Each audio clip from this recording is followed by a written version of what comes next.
श्रीगुरुभ्यो नमः। सृष्टिस्थित्यप्येहा नियतिदृशितमो बन्धमोक्षाश्च यस्मात् अस्य श्रीब्रह्मरुद्रप्रभृतिसुरनरद्वीषशत्रुवात्मकस्य विष्णोर्व्यस्ता समस्ता सकलगुणनिधिः सर्वदोषव्यपेतः पूर्णानन्दो व्ययो यो गुरुरपि परमः चिन्तयेतं महान्तम् जन्माद्यस्य यतोन्मयादितरतश्चार्थेष्वभिज्ञस्वराट् तेने ब्रह्महृदाय आदिकवये मुह्यन्ति यं सूरयः तेजो वारिमृदां यथा विनिमयो यत्र त्रिसर्गो मृषा धाम्ना स्वेन सदा निरस्तकुहकं सत्यं परं धीमहि नारायणं नमस्कृत्य नरं चैव नरोत्तमं देवीं सरस्वतीं व्यासं ततो ग्रन्थमुदीरये कृष्णाय वासुदेवाय हरये परमात्मने प्रणतः क्लेशनाशाय गोविन्दाय नमो नमः। श्रीगुरुभ्यो नमः। ಶ್ರೀಮದ್ಭಾಗವತ ತೃತೀಯ ಸ್ಕಂದ ದಶಮೋಧ್ಯಾಯದಲ್ಲಿ 21ನೇ ಶ್ಲೋಕ. ಎನ್ನಾಭಿಪದ್ಮ ಭವನಾದಹಮಾಸಮಧ್ಯ ಲೋಕತ್ರಯೋಪಕರಣೋ ಯದನುಗ್ರಹೇಣ ತಸ್ಮೈ ನಮಸ್ತ ಉದರಸ್ಥ ಭವಾಯ ಯೋಗ ನಿದ್ರಾವಸಾನ ವಿಕಸನ್ನಲಿ ಅನೇಕ್ಷಣಾಯ. ಯಹ ಅಹಂ ಚ ಗಿರಿಶಃ ಚ ಇತ್ಯತ್ರ ಯತ್ ಸ್ವಸ್ಯ ಗಿರಿಶಸ್ಯ ಚ ನ ಸಾಕ್ಷಾತ್ ಭಗವದವತಾರತ್ವಂ ಇತ್ಯಭಿಪ್ರೇತಂ ತದು ಉಪಪಾದಯನ್ ಪುನಃ ಪ್ರಣಮತಿ. ಅಂದ್ರೆ ನಾನು ಇರಬಹುದು, ಅಂದ್ರೆ ಬ್ರಹ್ಮದೇವರು ಹೇಳುವ ಮಾತು, ನಾನು ಅಥವಾ ರುದ್ರದೇವರು. ನಾನಂತೂ ನಿಮ್ಮಿಂದ ಹುಟ್ಟಿ ಬಂದಿದ್ದೇನೆ, ಅದರಿಂದ ನಿಮ್ಮ ಅವತಾರ ಅಲ್ಲ ಅಂತ. ಇನ್ನು ರುದ್ರದೇವರು ಕೂಡ ನಿಮ್ಮ ಅವತಾರ ಅಲ್ಲ ಹಾಗೆ ಅಂತ ಹೇಳಿ ಮತ್ತೆ ಆ ಪರಮಾತ್ಮನನ್ನ ನಮಸ್ಕಾರ ಮಾಡ್ತಾ ಇದ್ದಾರೆ. ಎನ್ನಾಭಿ ಅಂತ. ಲೋಕತ್ರಯಂ ಉಪಕರಣಂ ಹರಿಪೂಜಾ ಸಾಧನಂ ಯಸ್ಯ ತತ. ಲೋಕತ್ರಯಸ್ಯ ಸೃಷ್ಟ್ಯಾದಿನ ಉಪಕರೋತಿವ ಲೋಕತ್ರಯೋಪಕಾರಕಃ. ಲೋಕಕ್ಕೆ ಉಪಕಾರವನ್ನ ಮಾಡತಕ್ಕವರು ಯಾರು? ಬ್ರಹ್ಮದೇವರು. ಯಾಕೆ? ಸೃಷ್ಟಿಯನ್ನ ಮಾಡಿ ಪರಮಾತ್ಮನ ಸೇವೆಯನ್ನ ಮಾಡತಕ್ಕವರು. ಏತಾದೃಶಃ ಅಹಂ ಯದನುಗ್ರಹೇಣ ಆಸಂ ಅಂತ ಅರ್ಥ. ಲೋಕ ಉಪಕಾರ ಮಾಡೋಕ್ಕಾಗಿ ನಾನು ಹುಟ್ಟಿರೋದು, ಪರಮಾತ್ಮನ ಸೇವೆಗಾಗಿ. ಆ ರೀತಿಯಾಗಿ ಸ್ವತಂತ್ರನಾದವ ಅಂತ ಸ್ಪಷ್ಟ ಹೇಳ್ತಾ ಇದ್ದಾರೆ. ಅಂತ ನಾನು ಹಾಗೆ ಅಂತ. ಅತಃ ನ ಮಮ ಸಾಕ್ಷಾತ್ ಅವತಾರತ್ವಂ ಇತಿ ಭಾವ. ಸೇವೆಗಾಗಿ ನಾನು ಬಂದಿದ್ದೇನೆ ಅಂತ ಆದ ಮೇಲೆ ನಾನು ಪರಮಾತ್ಮ ಹೇಗಾಗ್ಲಿಕ್ಕೆ ಸಾಧ್ಯ? ಈಗ ಪರಮಾತ್ಮ ಕೃಷ್ಣನಾಗಿ ಅವತಾರ ಮಾಡಿದ ಹಾಗೆ ಅಂದ್ರೆ ಕೃಷ್ಣ ನಾರಾಯಣ ಸೇವೆಗಾಗಿ ಅವತಾರ ಮಾಡಿದ ಅಂತ ಹೇಳಿಕ್ ಬರ್ತದ? ಇಲ್ಲ.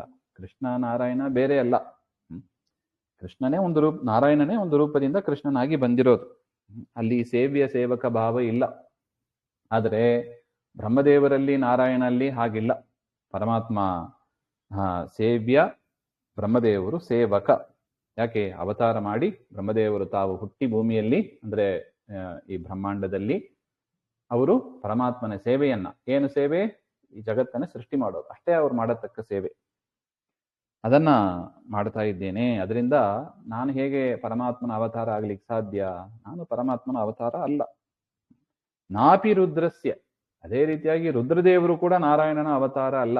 ನೋಡಿ, ಇದನ್ನೇ ಭಾಗವತದಲ್ಲಿ ಮೊದಲೇ ಹೇಳಿದ್ರು. ಭಿನ್ನಾಂಶರು ಹಾಗೆ. ಸ್ವರೂಪಾಂಶ ಬೇರೆ, ಭಿನ್ನಾಂಶ ಬೇರೆ. ನಾವೆಲ್ಲ ಭಿನ್ನಾಂಶರು ಅಂತ ಸ್ಪಷ್ಟ ಬ್ರಹ್ಮದೇವರು ಹೇಳ್ತಾ ಇದ್ದಾರೆ. ನೋಡಿ, ಯಾಕೆ? ಉದರಸ್ಥ ಭವಾಯ ಇತಿ. ಉದರಸ್ಥಃ ಭವಃ ರುದ್ರಃ ಯಸ್ಯ ತಸ್ಮೈ. ನೋಡಿ, ಇನ್ನು ರುದ್ರದೇವರ ಅವತಾರ ಆಗ್ಲೇ ಇಲ್ಲ, ರುದ್ರದೇವರು ಹುಟ್ಟೇ ಇಲ್ಲ. ಎಲ್ಲಿದ್ದಾರೆ ಅವರು? ಪರಮಾತ್ಮನ ಉದರದಲ್ಲಿ ಇದ್ದಾರೆ. ಪರಮಾತ್ಮನಲ್ಲಿ ಉದರದಲ್ಲಿ ಇದ್ದಾರೆ. ಹಾಗೆಂದ್ರೆ ಪೂರ್ವಕಲ್ಪಾಂತೆ ವಿನಷ್ಟಃ ಇದಾನೀಂ ಉದರಃ ಏವ ತಿಷ್ಠತಿ. ಹಿಂದಿನ ಕಲ್ಪದಲ್ಲಿ ಪರಮಾತ್ಮನ ಉದರವನ್ನು ಸೇರಿದವರು ಇನ್ನೂ ಉದರದಲ್ಲೇ ಇದ್ದಾರೆ. ಹಂಗಂದ್ರೆ ಏನರ್ಥ? ನಾಹಮಿವ ಬಹಿರುತ್ಪನ್ನ. ನಾನು ಹೊರಗೆ ಬಂದಿದ್ದೇನೆ, ಪರಮಾತ್ಮನ ಉದರದಿಂದ ನಾನು ಹೊರಗೆ ಬಂದಿದ್ದೇನೆ. ಅದೇ ರೀತಿಯಾಗಿ ಇನ್ನು ರುದ್ರದೇವರು ಬಂದಿಲ್ಲ. ಅಂತಹ ಸ್ಥಿತಿಯಲ್ಲಿ ಬ್ರಹ್ಮದೇವರು ಆಡಿದ ಮಾತು ಇದು. ಇನ್ನು ರುದ್ರದೇವರು ಹುಟ್ಟಿಲ್ಲ, ಬ್ರಹ್ಮದೇವರು ಹೊರಗೆ ಬಂದಿದ್ದಾರೆ. ಸೃಷ್ಟಿಯಾದಿಗಳು ಆಗಬೇಕು. ಪರಮಾತ್ಮನ ಉದರದಲ್ಲಿ ರುದ್ರದೇವರಿದ್ದಾರೆ. ಹಾಗೆಂದ್ರೆ ಕಥಂ ಸಾಕ್ಷಾತ್ ಅವತಾರಸ್ಯ. ಅವರು ಹೊಟ್ಟೆಯಲ್ಲಿದ್ದಾರೆ ಅಂತ ಆದ ಮೇಲೆ ಅವರು ಪರಮಾತ್ಮನ ಅವತಾರ ಅಂತ ಹೇಗೆ ಹೇಳಲಿಕ್ಕೆ ಸಾಧ್ಯ?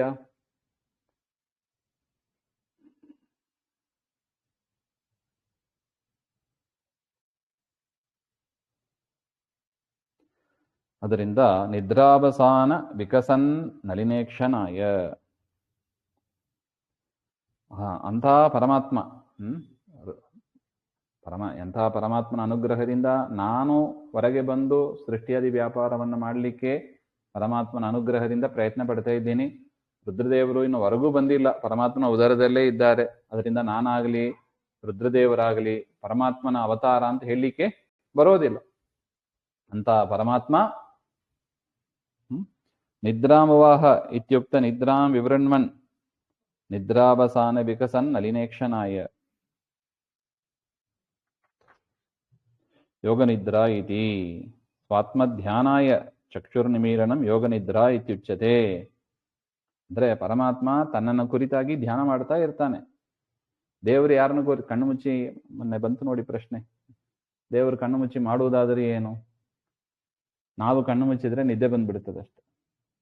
ದೇವರು ಕಣ್ಣು ಮುಚ್ಚಿ ಮಾಡೋದೇನು? ಹಾಗೆಂದ್ರೆ ತನ್ನ ರೂಪವನ್ನು ಧ್ಯಾನ ಮಾಡ್ತಾ ಇದ್ದಾನೆ. ಸ್ವಾತ್ಮಧ್ಯಾನಾಯ ಚಕ್ಷುರ್ನಿಮೀಲನಂ, ತನ್ನನ್ನ ಧ್ಯಾನ ಮಾಡುವುದಕ್ಕಾಗಿ ಪರಮಾತ್ಮ ಕಣ್ಣುಗಳನ್ನು ಮುಚ್ತಾನೆ. ಅದೇ ಯೋಗನಿದ್ರೆ. ತದವಸಾನೆ ವಿಕಸತಿ ನಲಿನವತೀಕ್ಷಣೆ ಯಸ್ಯ. ಅದಾದ ಮೇಲೆ ಕಣ್ಣು ಬಿಟ್ಟು ಕಮಲದಂತ ಪರಮಾತ್ಮ ಶೋಭಿಸ್ತಾ ಇರ್ತಾನೆ. ಅಂತಹ ಪರಮಾತ್ಮನಿಗೆ ನಮಸ್ಕಾರ ಹಾಗೆ ಅಂತ ಅರ್ಥ.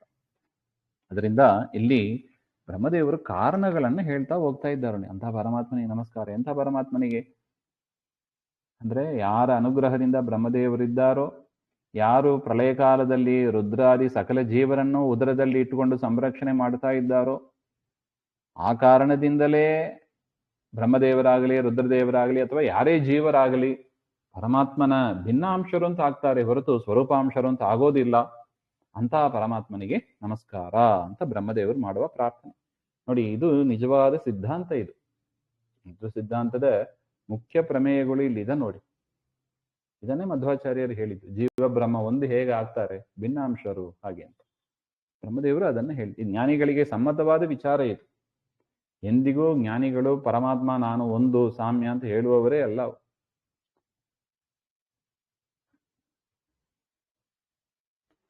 ಸೋಯಂ ಸಮಸ್ತ ಜಗತಾಂ ಸುಹೃದೇಕ ಆತ್ಮ ಸತ್ವೇನ ಯನ್ಮೃಡಯತೆ ಭಗವಾನ್ ಭಗೇನ ತೇನೈವ ಮೇ ದೃಶಮನುಸ್ಪೃಶದಾದ್ ಯಥಾಹಂ ಸ್ರಕ್ಷ್ಯಾಮಿ ಪೂರ್ವದಿದಂ ಪ್ರಣತಪ್ರಿಯೋಸೌ ಏಮಂ ಸ್ತುತ್ವ ಇದಾನಿಂ ಸ್ವಾಭೀಷ್ಟಂ ಪ್ರಾರ್ಥಯತೆ. ನೋಡಿ, ಬ್ರಹ್ಮದೇವರು ಇಷ್ಟೆಲ್ಲ ಮೊದಲು ಪರಮಾತ್ಮನನ್ನ ಪ್ರಾರ್ಥನೆ ಮಾಡಿದ್ರು. ಈ ಆರಂಭದಿಂದ ಒಂದು 21 ಶ್ಲೋಕ, 22ನೇ ಶ್ಲೋಕದಲ್ಲಿ ಪ್ರಾರ್ಥನೆ ಮಾಡ್ತಾರೆ ಪರಮಾತ್ಮನ ಹತ್ರ. ಯಾಕೆ ಸ್ತೋತ್ರ ಮಾಡಿದ್ರು, ಏನಾಗಬೇಕು ಎಲ್ಲವನ್ನು ಹೇಳ್ತಾರೆ ನೋಡಿ. ಸ್ವಯಂ ಇತಿ ಚತುರ್ಭಿಹಿ, ಇಲ್ಲಿಂದ 4 ಶ್ಲೋಕದಲ್ಲಿ ಪ್ರಾರ್ಥನೆಯನ್ನ ಹೇಳ್ತಾ ಇದ್ದಾರೆ. ನಾನ್ಯಃ ಪ್ರಾರ್ಥನೀಯ ಅಸ್ತಿ ಇತ್ಯಾಶಯೇನ ದಾಸರು ಹೇಳ್ತಾರೆ ನೋಡಿ. ಹಾಡಿದರೆ ಎನ್ನ ಒಡೆಯನ ಹಾಡುವೆ. ದೇವರನ್ನು ಬಿಟ್ಟು ಯಾರನ್ನು ಏನು ಕೇಳಬಾರ್ದ್ರಿ. ಅದನ್ನು ಬ್ರಹ್ಮದೇವರು ಮಾಡುವ ಪ್ರಾರ್ಥನೆ ಯಾರ ಹತ್ರ ಮಾಡಿದ್ರು? ಕೇವಲ ಪರಮಾತ್ಮನ ಹತ್ರ. ಏನೇ ಆಗಲಿ ದೇವರನ್ನೇ ಕೇಳಬೇಕಷ್ಟೆ, ಬೇರೆ ಯಾರನ್ನು ಕೈ ಚಾಚಬಾರ್ದು. ಅದು ಕೊಡು ಇದು ಕೊಡು ಅಂತ ಕೇಳಬಾರ್ದು. ಏಕೇವ ಸಮಸ್ತ ಜಗತಾಂ ಸುಹೃದ್ ಆತ್ಮೋತ್ಕೃಷ್ಟ ಇತಿ ಯದ್ಯೇನ ಸತ್ವೇನ ಗುಣೇನ ಪರಾಕ್ರಮೇಣ ವಾ ಭೋಗೇನ ಐಶ್ವರ್ಯೇನ ಚ ಮೃಡ್ಯತೆ ರಕ್ಷತಿ ವಿಶ್ವಂ ಇತಿ ಶೇಷಃ. ಸೋಯಂ ಸಮಸ್ತ ಜಗತಾಂ ಸುಹೃತ್, ಆ ಪರಮಾತ್ಮ ಏನಾಗಿದ್ದಾನೆ? ಇಡೀ ಜಗತ್ತಿಗೆ ಗೆಳೆಯನಾಗಿದ್ದಾನೆ. ಏಕಾತ್ಮ, ಪರಮಾತ್ಮ ಒಬ್ಬನೇ ಸ್ವತಂತ್ರ. ಏಕಾತ್ಮ ಅಂದ್ರೆ ಏನು? ಒಂದೇ ಆತ್ಮನೇ ಅಲ್ಲ ಅಂತ ಬೇರೆಯವರು ತಪ್ಪು ವ್ಯಾಖ್ಯಾನ ಮಾಡ್ತಾರೆ. ಈಗನ್ನೂ ಹೇಳಿದ್ರು ಜೀವರೆಲ್ಲ ಭಿನ್ನಾಂಶರು ಅಂತ. ಸರಿಗೆ ಏಕಾತ್ಮ ಅಂದ್ರೆ ಎಲ್ಲ ಒಂದು ಅಂತ ಅರ್ಥ ಮಾಡಬಾರ್ದು. ಎಲ್ಲರೂ ದೇವರ ಅಧೀನದಲ್ಲಿ ಇದ್ದಾರೆ ಅಂತ. ಪರಮಾತ್ಮ ಒಬ್ಬನೇ ಸ್ವತಂತ್ರನಾಗಿದ್ದಾನೆ ಅಂತ. ಮುಖ್ಯ ಸ್ವಾಮಿ ಅಂದ್ರೆ ಅವನೇ. ಸತ್ವೇನ ಯನ್ ಮೃಡಯತೆ ಭಗವಾನ್ ಭಗೇನ. ಜಗತ್ತಿನ ಪ್ರಕೃತಿಯ 3 ಗುಣಗಳಿದೆ: ಸತ್ವಗುಣ, ರಜೋಗುಣ, ತಮೋಗುಣ ಹಾಗೆ ಅಂತ. ಸತ್ವಗುಣದ ಕಾರ್ಯ ಏನೋ ರಕ್ಷಣೆ ಮಾಡೋದು ಅಂತಾರೆ. ಸತ್ವೇನ ಯನ್ ಮೃಡಯತಿ. ಮೃಡ ಅಂದ್ರೆ ಇಡೀ ಜಗತ್ತನ್ನ ರಕ್ಷಣೆ ಮಾಡತಕ್ಕ ರೂಪ ಅಂತ ಭಗವಾನ್. ಯಾಕೆ? ಸೃಷ್ಟಿ ಮಾಡೋದು ಬ್ರಹ್ಮದೇವರು, ರಜೋಗುಣದ ಕಾರ್ಯ. ಲಯ ಮಾಡೋದು ರುದ್ರದೇವರು, ಅಂದ್ರೆ ರುದ್ರನಲ್ಲಿ ಇದ್ದು ರುದ್ರರೂಪಿ ಪರಮಾತ್ಮ, ಅದು ತಮೋಗುಣದ ಕಾರ್ಯ. ಇನ್ನು ರಕ್ಷಣೆಯನ್ನು ಮಾಡೋದು ನೀನೇ ಮಾಡ್ತಿ ಹಾಗೆ ಅಂತ. ವಿಷ್ಣುವಾಗಿ ಇದ್ದು ಪರಮಾತ್ಮ ಸತ್ವಗುಣದ ಕಾರ್ಯ, ಅದು ರಕ್ಷಣೆ ಮಾಡೋದು ಹಾಗೆ ಅಂತ. ಅದು ಹೇಗೆ? ಅದು ನಿನ್ನ ಪರಾಕ್ರಮದಿಂದ, ದೇವರು ಹೇಗೆ ರಕ್ಷಣೆ ಮಾಡ್ತಾನೆ ಹಾಗೆಂದ್ರೆ ತನ್ನ ಪರಾಕ್ರಮದಿಂದ, ತನ್ನ ಐಶ್ವರ್ಯದಿಂದ, ಭೋಗೇನ ಐಶ್ವರ್ಯೇನ ಚ, ಭೋಗದಿಂದ ಐಶ್ವರ್ಯದಿಂದ ಪರಮಾತ್ಮ ರಕ್ಷಣೆಯನ್ನ ಮಾಡ್ತಾನೆ. ಯಾರನ್ನ? ಇಡೀ ಜಗತ್ತನ್ನ. ತೇನೈವ ಮೇ ದೃಶಂ ಅನುಸ್ಪೃಶದಾತ್ ಯಥಾಹಂ ಸ್ರಕ್ಷ್ಯಾಮಿ ಪೂರ್ವದಿದಂ ಪ್ರಣತಪ್ರಿಯೋಸೌ. ಅಂತ ಸ್ವಾಮಿ ನೀನು ನನಗೆ ಅನುಗ್ರಹ ಮಾಡಬೇಕು. ನಿನ್ನ ಅನುಗ್ರಹದಿಂದಲೇ ದೃಶಂ, ನನಗೆ ಸೃಷ್ಟಿ ಮಾಡೋದಕ್ಕೆ ಏನು ಜ್ಞಾನ ಬೇಕೋ ಆ ಜ್ಞಾನವನ್ನೆಲ್ಲವನ್ನು ಕೂಡ ನನಗೆ ಕೊಡು. ಹಾಗೆ ಏನಾಗಿತ್ತು ಸಮಸ್ಯೆ ಹಾಗೆಂದ್ರೆ, ಬ್ರಹ್ಮದೇವರಿಗೆ ಜ್ಞಾನ ಇದ್ದಿಲ್ಲವಾ ಹಾಗೆಂದ್ರೆ, ಸೃಷ್ಟಿ ಮಾಡಬೇಕು ಅಂದ್ರೆ ಅದು ಸುಲಭದ ಕಾರ್ಯ ಇಲ್ಲ. ಎಷ್ಟು ಜೀವರಾಶಿಗಳಿದ್ದಾರೆ, ಅವರ ಪಾಪ ಪುಣ್ಯ ಎಷ್ಟು, ಎಲ್ಲವೂ ಗೊತ್ತಿರಬೇಕು. ಯಾರು ಏನ್ ಕರ್ಮ ಮಾಡಿದ್ದಾರೆ, ಕರ್ಮವನ್ನು ನೋಡಿ ಬರತಕ್ಕ ಶರೀರ ಇದು. ಅದರಿಂದ ಎಲ್ಲ ಬಯೋಡೇಟಾ ಗೊತ್ತಿರಬೇಕು, ಆಗ ಮಾತ್ರ ಸೃಷ್ಟಿ ಮಾಡ್ಲಿಕ್ಕೆ ಆಗ್ತದೆ. ಆ ಜ್ಞಾನ ಸಂಪೂರ್ಣವಾಗಿರೋದು ಪರಮಾತ್ಮನಲ್ಲೇ. ಅದರಿಂದ ಪರಮಾತ್ಮನ ಅನುಗ್ರಹವನ್ನ ಬೇಡಿ, ಸ್ಪೃಶಧಾನೆ ಅಂತ ಧಾತು, ಅನುಸ್ಪೃಶತಾತ್, ಪರಮಾತ್ಮ ಅದನ್ನ ದಯಪಾಲಿಸು ಹಾಗೆ. ಯತಃ ಪ್ರಣತ ಪ್ರಿಯೋಸೌ, ನೀನೆಂತವ? ನಮಸ್ಕಾರ ಮಾಡಿದವರಿಗೆ ಪ್ರಿಯನಾದವ. ಅದರಿಂದ ದೇವರಿಗೆ ನಮಸ್ಕಾರ ಮಾಡಿಬಿಡ್ಬೇಕು, ನಾವು ಪ್ರಿಯರಾಗ್ಬಿಡ್ತೇವೆ. ಮನಸಾ ಭಕ್ತಿಯಿಂದ ದೇವರಿಗೆ ನಮಸ್ಕಾರ ಮಾಡಿದರೆ ದೇವರು ಅನುಗ್ರಹ ಮಾಡ್ತಾನೆ. ಯಾಕೆ? ಪರಮಾತ್ಮ ಏನು ಪ್ರಣತ ಪ್ರಿಯ ಅಂತ ಬ್ರಹ್ಮದೇವರು ನೋಡಿ ಹಾಗೆ ಉಪಾಸನೆ ಮಾಡ್ತಾರೆ ಅವರು. ನೀನು ಪ್ರಣತ ಪ್ರಿಯ ಅಂತ ಹೇಳು, ನಾವು ನಮಸ್ಕಾರ ಮಾಡಿದರೆ ನಮ್ಮೇಲೂ ಪ್ರೀತಿ ತೋರಿಸ್ತಾನೆ. ಅಹಂಚ ಪ್ರಣತಃ, ಅದರಿಂದ ನಿನಗೆ ಮತ್ತೆ ಮತ್ತೆ ನಮಸ್ಕಾರ ಮಾಡ್ತಾ ಇರ್ತೇನೆ ಹಾಗೆ. ಅದರಿಂದ ಆ ಜ್ಞಾನ ಸೃಷ್ಟಿ ಮಾಡೋದಕ್ಕೆ ಏನು ಜ್ಞಾನ ಬೇಕೋ, ಸ್ರಕ್ಷ್ಯಾಮಿ ಪೂರ್ವದಿದಂ, ಹಿಂದೆ ಬ್ರಹ್ಮಕಲ್ಪ ಹಿಂದಿನ ಕಲ್ಪದಲ್ಲಿ ಹೇಗೆ ಸೃಷ್ಟವಾಯಿತೋ ಅದೇ ರೀತಿಯಾಗಿ ಈಗಲೂ ನಾನು ಮಾಡಬೇಕು. ಅದರಿಂದ ಆ ಜ್ಞಾನವನ್ನು ಕೊಡು ಹಾಗೆ ಅಂತ ಪ್ರಾರ್ಥನೆ. ಏಷ ಪ್ರಪನ್ನ ವರದೋ ರಮಯಾತ್ಮಶಕ್ತ್ಯ ಯದ್ಯತ್ ಕರಿಷ್ಯತಿ ಗೃಹೀತ ಗುಣಾವತಾರಃ ತಸ್ಮಿನ್ ಸ್ವವಿಕ್ರಮ ಇದಂ ಸೃಜತೋಪಿ ಚೇತೋ ಯುಂಜೀತ ಕರ್ಮಶಮಲಂ ಚ ಯಥಾ ವಿಜಹ್ಯಾಂ. ಆತ್ಮಶಕ್ತ್ಯ ಇತ್ಯತ್ರ ಶಕ್ತಿ ಶಬ್ದಸ್ಯ ಭಾರ್ಯಾತ್ತತ್ವೇ ವೈಯರ್ಥ್ಯಂ ರಮಯಾ ಸಹ ಇತಿ ವ್ಯಾಖ್ಯಾನೆ ಹರೇಃ ಅಸ್ವಾತಂತ್ರ್ಯಂ ಚ ಪ್ರತೀಯತೆ. ಅಲ್ಲ, ಪರಮಾತ್ಮ ಇಲ್ಲಿ ತಾತ್ಪರ್ಯ ಇದೆ. ಆತ್ಮಶಕ್ತಿಯ ಹಾಗೆಂದ್ರೆ ಏನೆಂಬ ಅರ್ಥವನ್ನ ಮತ್ತೆ ತಾತ್ಪರ್ಯಕ್ಕೆ ಬರೋಣ. ಅದರ ಶ್ಲೋಕದ ಅಭಿಪ್ರಾಯ ಹೀಗಿದೆ: ರಮಯಾ ಸಹ ಆತ್ಮಶಕ್ತಿಯ, ರಮೆಯಿಂದ ಕೂಡಿಕೊಂಡು ಸ್ವಸಾಮರ್ಥ್ಯದಿಂದ. ಆತ್ಮಶಕ್ತಿ ಅಂದ್ರೆ ಇಲ್ಲಿ ಏನರ್ಥ? ಸ್ವಸಾಮರ್ಥ್ಯ ಅಂತ ಅರ್ಥ.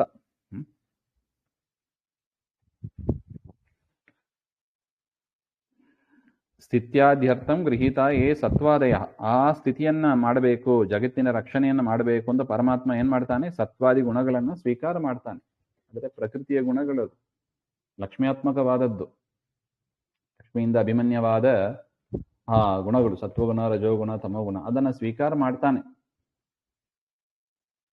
ವಿಷ್ಣಾದ್ಯವತಾರ ಯಸ್ಯ, ವಿಷ್ಣು ಮೊದಲಾದ ಅವತಾರಗಳನ್ನ ಪರಮಾತ್ಮ ಮಾಡ್ತಾನೆ.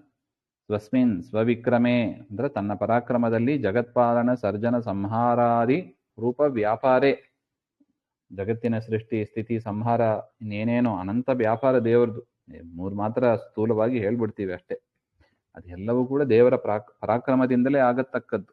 ಅಂಥ ಅದ್ಭುತ ಶಕ್ತಿ ಸಾಮರ್ಥ್ಯ ಉಳ್ಳವನಾದ ಪರಮಾತ್ಮ ಇದಂ ಜಗತ್ ಸೃಜತೋಪಿ, ಈ ಜಗತ್ತನ್ನ ನಾನು ಸೃಷ್ಟಿ ಮಾಡಿದರೂ ಕೂಡ ತದಾಜ್ಞೆಯ ನಾನಾ ವಿಧವಾದ ಜಗತ್ಸರ್ಜನ ವ್ಯಾಪಾರ ಮಗ್ನಸ್ಯಾಪಿ, ನಾನಾ ವಿಧವಾದ ಜಗತ್ತಿನ ಸೃಷ್ಟಿಯ ವ್ಯಾಪಾರದಲ್ಲಿ ಮಗ್ನನಾಗಿ ಮುಳುಗಿದ್ರೂ ಕೂಡ ಮೇ ಚೇತಃ ಸಹ ಏವ ಯುಂಜೀತ ಪ್ರವರ್ತಯತು, ನನ್ನ ಮನಸ್ಸು ಮಾತ್ರ ನಿನ್ನಲ್ಲೇ ಇರಲಿ ಅಂತ. ಎಷ್ಟು ಸುಂದರವಾದ ಪ್ರಾರ್ಥನೆ ನೋಡಿ ಇದು. ಅಂದ್ರೆ ಜಗತ್ ಸೃಷ್ಟಿಯಾದಿ ವ್ಯಾಪಾರಕರಣೇನ ಮಮ ಹರಿಪರಾಕ್ರಮ ವಿಷಯೇ ಸ್ಮೃತಿಲೋಪಃ ಯಥಾ ಮಾಭೂತ್ ತಥಾ ಕರೋತು ಇತಿ ಭಾವಃ. ಈ ಜಗತ್ತಿನ ಸೃಷ್ಟಿಯಾದಿ ವ್ಯಾಪಾರಗಳನ್ನು ನಾನು ಮಾಡ್ತಾ ಇರುವಾಗ ಪರಮಾತ್ಮನ ಪರಾಕ್ರಮ ವಿಷಯದಲ್ಲಿ ನನಗೆ ಸ್ಮೃತಿ ಲೋಪ ಆಗಬಾರ್ದು. ನನ್ನ ಮನಸ್ಸು ಮಾತ್ರ ದೇವರಲ್ಲೇ ಇರಬೇಕು. ನೋಡಿ, ಈ ರೀತಿಯಾಗಿ ಪ್ರಾರ್ಥನೆ ಮಾಡಬೇಕು.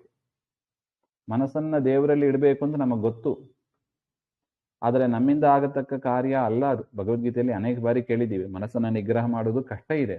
ಮತ್ತೆ ಏನ್ ಮಾಡ್ಬೇಕು? ದೇವರಲ್ಲಿ ಪ್ರಾರ್ಥನೆ ಮಾಡಿ ಅಂತಾರೆ ನೋಡಿ. ಬ್ರಹ್ಮದೇವರು ಮಾಡಿ ಕೇಳ್ತಾರೆ ನೋಡಿ, ಮಮ ಹರಿಪರಾಕ್ರಮ ವಿಷಯ ಸ್ಮೃತಿಲೋಪ, ಸ್ಮರಣೆಯ ಲೋಪ ಅದು ಆಗಬಾರದು. ಆ ರೀತಿಯಾಗಿ ಸ್ವಾಮಿ ದಯಪಾಲಿಸು, ಮಾಡಿಸು ಹಾಗೆ ಅಂತ ಪ್ರಾರ್ಥನೆ. ದೇವರಿಗೆ ಆ ಸಾಮರ್ಥ್ಯ ಇದೆ, ಮನಸ್ಸನ್ನ ಅವನೇ ಮಾಡಬೇಕು. ಅದಕ್ಕೆ ಹೇಳಿದ್ದು ಪೂಜ್ಯನೂ ಅವನೇ, ಪೂಜಕನೂ ಅವನೇ ಒಂದು ರೀತಿಯಿಂದ. ನಾವೇನು ದೇವರ ಸ್ಮರಣೆ ಮಾಡ್ಲಿಕ್ಕೆ ಸಾಧ್ಯ? ಅವನು ಮಾಡಿಸ್ಕೋಬೇಕು ಅಷ್ಟೇ. ಮನಸ್ಸನ್ನ ಬೇರೆ ಕಡೆ ಹಾಕಿದ್ಯಾರು? ಅದು ದೇವರೇ. ಅದರಿಂದ ಬೇರೆ ಕಡೆ ಹಾಕಬೇಡ, ನಿನ್ನಲ್ಲೇ ಹಾಕು ಅಂತ ದೇವರಲ್ಲಿ ಪ್ರಾರ್ಥನೆಯನ್ನ ಬ್ರಹ್ಮದೇವರು ಮಾಡ್ತಾ ಇದ್ರು. ನೋಡಿ ಮೊದಲು ಮಾಡಿದ್ದು ಸೃಷ್ಟಿಯಾದಿಗಳನ್ನ ವ್ಯಾಪಾರ ಮಾಡೋದಕ್ಕೆ ನನಗೆ ಜ್ಞಾನವನ್ನು ಕೊಡು. ಯಾಕೆ? ಜ್ಞಾನ ಇಲ್ಲದೆ ಸೃಷ್ಟಿಯಾದಿಗಳನ್ನ ಮಾಡ್ಲಿಕ್ಕೆ ಬರೋದಿಲ್ಲ. ಎರಡನೆಯದು, ಸೃಷ್ಟಿಯಾದಿಗಳನ್ನ ಮಾಡುವಾಗ ಮನಸ್ಸು ಬೇರೆ ಕಡೆ ಹೋಗ್ಬಿಡಬಾರ್ದು. ಸೃಷ್ಟಿಯ ಕಡೆನೆ ಹೋಗ್ಬಿಟ್ರೆ ಅದಾಗಬಾರ್ದು. ಮನಸ್ಸು ನಿನ್ನಲ್ಲೇ ಇರಬೇಕು. ನೋಡಿ, ಕಾರ್ಯವನ್ನ ತೊಡಗಲಿಕ್ಕೆ ಮುಂಚೆ ಎಷ್ಟು ಚೆನ್ನಾಗಿ ಪ್ಲಾನ್ ಮಾಡ್ತಾ ಇದ್ದಾರೆ ನೋಡಿ ಬ್ರಹ್ಮದೇವರು. ಅಂದ್ರೆ ಅವತ್ತಿನ ದಿವಸ ಬ್ರಹ್ಮದೇವರ ದಿವಸ ಇದು. ಅದರಿಂದ ಬೆಳಿಗ್ಗೆ ಎದ್ದ ಕೂಡಲೇ ನಾವು ಪ್ಲಾನ್ ಮಾಡಬೇಕು, ದೇವರಲ್ಲಿ ಈ ಸ್ತೋತ್ರವನ್ನೇ ಮಾಡಬೇಕು. ಇಂದಿನ ದಿವಸ ಮನಸ್ಸು ನಿನ್ನಲ್ಲೇ ಇರಬೇಕು, ಬೇರೆ ಕಡೆ ಹೋಗಬಾರದು ಅಂತ ಅವ್ರ ಡೈಲಿ ಪ್ಲಾನರ್ ಇದು. ಡೈಲಿ ಎದ್ದು ಸೃಷ್ಟಿನೇ ಆಗಬೇಕು. ಅದೇ ರೀತಿಯಾಗಿ ನಮ್ದು ದಿನಚರಿಯಲ್ಲೂ ಕೂಡ ನಾವು ಮೊದಲು ಮಾಡಬೇಕಾದ ಕೆಲಸನೇ ಇದು, ದೇವರಲ್ಲಿ ಪ್ರಾರ್ಥನೆ. ಮನಸ್ಸು ನಿನ್ನ ಬಿಟ್ಟು ಬೇರೆ ಕಡೆ ಹಾಕಬೇಡ ಹಾಗೆ ಅಂತ ಪ್ರಾರ್ಥನೆ. ಯತಃ ಏಷ ಪ್ರಪನ್ನ ವರದ ಅಹಂ, ಪರಮಾತ್ಮ ಎಂತವನಾಗಿದ್ದಾನೆ? ಪ್ರಪನ್ನ ವರದ. ಎಷ್ಟು ಚೆನ್ನಾಗಿದೆ ಶಬ್ದಗಳು. ಪ್ರಣತ ಪ್ರಿಯ ಅಂತ ಹೇಳಿದರು. ಪ್ರಪನ್ನ ವರದ, ಯಾರು ನಮಸ್ಕಾರ ಮಾಡ್ತಾರೆ ಅವರಿಗೆ ವರವನ್ನು ಕೊಡತಕ್ಕವ ಸ್ವಾಮಿ. ವರದೇಶ ವರಪ್ರದಂ ಅಂತ ಹೇಳ್ತಾರೆ ನೋಡಿ ಆಚಾರ್ಯರು. ಅದರಿಂದ ಕರ್ಮ ಮೋಕ್ಷ ವಿಲಂಬೆ ಕಾರಣಂ ಶಮಲಂ ಚ ತಾಮಸ ದೈತ್ಯಾದಿ ಸೃಷ್ಟ್ಯಾದಿ ಪ್ರಾಪ್ತಂ ಪಾಪಂ ಚ ವಿಜಹ್ಯಾಂ ತ್ಯಕ್ಷಾಮಿ. ಸ್ವಾಮಿ ನೀನು ಪ್ರಪನ್ನ ವರದ. ಈ ಸೃಷ್ಟಿಯನ್ನ ಮಾಡಬೇಕು ಅಂದ್ರೆ ಬರೀ ಸಾತ್ವಿಕರು ಮಾತ್ರ ಇರ್ತಾರೆ, ರಾಜಸರು ತಾಮಸರು ಎಲ್ಲರೂ ಆಡಿಯನ್ಸೇ ಅಲ್ಲಿ, ಎಲ್ಲರನ್ನೂ ಸೃಷ್ಟಿ ಮಾಡಬೇಕು ಅಂತ. ತಾಮಸರು ಅಂದ್ರೆ ಏನು? ಭಗವಂತನ ದ್ವೇಷಿಗಳು. ಅವರಿಗೆ ಎಲ್ಲ ವರ ಇತ್ಯಾದಿಗಳು ಕೊಡಬೇಕು, ಹುಟ್ಟಿಸ್ಬೇಕು, ವರಾದಿಗಳನ್ನು ಕೊಡಬೇಕು. ಅದರಿಂದ ಏನ್ ಬರ್ತದೆ? ನನಗೆ ಪಾಪ ಬರ್ಬಹುದು. ಪಾಪ ಬಾರದಂತೆ ಸೃಷ್ಟ್ಯಾದಿ ಪ್ರಾಪ್ತಂ ಪಾಪಂ, ತಾಮಸ ದೈತ್ಯಾದಿ ಸೃಷ್ಟ್ಯಾದಿ ಪ್ರಾಪ್ತಂ ಪಾಪಂ. ತಾಮಸ ದೈತ್ಯರನ್ನ ಸೃಷ್ಟ್ಯಾದಿಗಳನ್ನ ಮಾಡಿದ್ರಿಂದ ಬರತಕ್ಕ ಪಾಪ, ಅದನ್ನ ಪಾಪಂಚ ವಿಜಹ್ಯಾಂ ತ್ಯಕ್ಷ್ಯಾಮಿ. ಅದನ್ನ ನನಗೆ ನಿನ್ನ ಅನುಗ್ರಹದಿಂದ ನಾನು ಅದನ್ನು ಕೂಡ ಮೀರ್ತೇನೆ. ಆ ಪಾಪ ನನಗೆ ಬರದಂತೆ ಅನುಗ್ರಹ ಮಾಡು ಹಾಗೆ. ನೋಡಿ, ಬ್ರಹ್ಮದೇವರಿಗೂ ಕೂಡ ಪಾಪದ ಹೆದರಿಕೆ ಇದೆ. ಹೆದರಿಕೆ ಅಂದ್ರೆ ಅಷ್ಟೇ ಅರ್ಥ ಇದಕ್ಕೆ, ಪಾಪವನ್ನ ತೋರಿಸಿದ್ರು ಅಂತ. ಯಾಕೆ? ಜನರ ತಾಮಸರು ಹಾಗೆ ಇರ್ತಾರೆ. ಕಲಿ ಮುಂತಾದ ನೀಚರು, ಅವರ ಸ್ವಭಾವ ಹಾಗೆ ಇರುತ್ತದೆ. ಅಂಥವರಿಗೆ ಇವರು ವರ ಕೊಟ್ಟೇ ಮಾಡಿಸ್ಬೇಕು. ಬ್ರಹ್ಮದೇವರ ವರ ಇಲ್ಲ ಅಂದ್ರೆ ಅವರಿಗೆ ಅಷ್ಟು ಬಲ ಬರೋದಿಲ್ಲ. ಅದರಿಂದ ಬ್ರಹ್ಮದೇವರ ವರ ಬೇಕು. ಬ್ರಹ್ಮದೇವರು ಅಂಥವರಿಗೆ ಸಪೋರ್ಟ್ ಮಾಡಿದಂಗೆ ಆಗ್ತದೆ. ತಾಮಸರಿಗೆ ವರ ಕೊಟ್ಟದ್ರಿಂದ ಅವರಿಗೆ ಸಪೋರ್ಟ್ ಮಾಡಿದಂಗೆ ಆಗ್ತದೆ. ಅದರಿಂದ ಬ್ರಹ್ಮದೇವರು ತಪ್ಪಿಸ್ಕೊಳ್ಬೇಕು. ಹೇಗೆ? ಇಂಥ ಒಂದು ಧರ್ಮ ಸಂಕಟ ಅಂತ ಹೇಳ್ತಾರೆ. ತಪಸ್ ಮಾಡ್ತಾ ಇದ್ದಾರೆ, ವರ ಕೊಡದೇ ಇರಕ್ಕಾಗಲ್ಲ. ವರ ಕೊಟ್ರೆ ಜಗತ್ತು ಹಾನಿ. ನೋಡಿ, ಎಲ್ಲ ದೈತ್ಯರು ಮಾಡೋದು ಹಾಗೆ. ಅದು ಗೊತ್ತಿದೆ, ಹಿರಣ್ಯಕಶಿಪುಲ ಗೊತ್ತಿದೆ ನೋಡಿ. ಮತ್ತೆ ತಮಸ್ಸು ವರ ಕೊಡದೇ ಇರಕ್ಕಾಗಲ್ಲ, ತಪಸ್ ಮಾಡ್ತಾ ಇದ್ದಾರೆ. ಅದರಿಂದ ಏನ್ ಮಾಡ್ಬೇಕು? ಧರ್ಮ ಸಂಕಟ ಇದೆ ಇಂಥದೆಲ್ಲ. ಅದರಿಂದ ಅವ್ರು ಎಷ್ಟು ಬುದ್ಧಿವಂತರು ಅಂದರೆ ಬ್ರಹ್ಮದೇವರು ತಾವು ಏನು ಮಾಡ್ಲಿಕ್ಕೆ ಹೋಗೋದೇ ಇಲ್ಲ. ಸ್ವಾಮಿ ಈ ರೀತಿಯಾಗಿ ತಪಸ್ಸು ಮಾಡ್ತಾ ಇದ್ದಾನೆ, ವರ ಕೊಡು ಅಂತ ಕೇಳ್ತಾ ಇದ್ದಾನೆ, ಕೊಡ್ಲೋ ಬೇಡವೋ ಹಾಗಂತ ದೇವರ ಹತ್ರನೇ ಅಪ್ಲಿಕೇಶನ್ ಆಗ್ತಾ ಇರೋದು. ದೇವರು ಓಕೆ ಕೊಡು ಅಂತ ಸ್ಯಾಂಕ್ಷನ್ ಮಾಡಿದ ಮೇಲೆ ವರ ಕೊಡೋದು. ಈಗ ನೋಡಿ, ಯಾರ್ದು ಜವಾಬ್ದಾರಿ ಆಯ್ತು? ಇದು ಪರಮಾತ್ಮನದ್ದಾಯ್ತು, ಬ್ರಹ್ಮದೇವರದ್ದು ಆಗೇ ಇಲ್ಲ. ನಾಹಂಕರ್ತ ಹರಿಕರ್ತ ಅಂತ ಬಂದ್ಬಿಟ್ರೆ ನಮಗೆ ಪಾಪ ಅಂಟೋದಿಲ್ಲ. ಇದು ಒಂದು ಸುಂದರವಾದ ಉಪಾಯ. ಇದು ನಮಗೂ ಅನೇಕ ಬಾರಿ ಇಂತಹ ಒಂದು ಸಂದರ್ಭದಲ್ಲಿ ನಾವು ಸಿಕ್ಕಾಕೋಬಹುದು. ಮಾಡ್ಲಿಕ್ಕಾಗಲ್ಲ, ಬಿಡಕ್ಕಾಗಲ್ಲ ಅಂತ ಹೇಳ್ಬಿಡ್ತೀವಿ. ಆ ಸಂದರ್ಭದಲ್ಲಿ ದೊಡ್ಡವರ ಹತ್ರ ಹೋಗಿ ಹೀಗಿದೆ, ದೊಡ್ಡವರ ಅಪ್ಪಣೆಯನ್ನು ತೆಗೆದುಕೊಂಡು ಮಾಡಿಬಿಡಿ ಅಂತ. ಅದಕ್ಕೆ ಗುರುಗಳ ಹತ್ರ ಹೋಗ್ಬೇಕು. ಗುರುಗಳ ಹತ್ರ ಹೋಗಿ ಹೀಗೆ ಮಾಡ್ತೀವಿ ಅಂತ ಅವರ ಅಪ್ಪಣೆಯನ್ನು ತೆಗೆದುಕೊಂಡು ಅವ್ರು ಹೇಗೆ ಹೇಳ್ತಾರೋ ಹಂಗೆ ಕೇಳ್ಬೇಕು. ಸುಮ್ನೆ ಇಲ್ಲ. ಧರ್ಮ ಸಂಕಟ ಬಂದಾಗ ಬ್ರಹ್ಮದೇವರಿಗೆ ಅಂತ ಸಂದರ್ಭದಲ್ಲಿಲ್ಲ ನೋಡಿ, ಅವರು ಆ ರೀತಿಯಾಗಿ ಮಾಡ್ತಾರವು. ಅದನ್ನ ನಾವು ಕಲಿಬೇಕಾದ ಪಾಠ ಅದು ಬ್ರಹ್ಮದೇವರಿಂದ. ಹಾಗೆ ಮತ್ತೆ ನೋಡೋಣ. ಶ್ರೀಮಧ್ವಾಂತರ್ಗತ ಶ್ರೀಕೃಷ್ಣಾರ್ಪಣಮಸ್ತು. ಶ್ರೀ ಹರೇ ನಮಃ.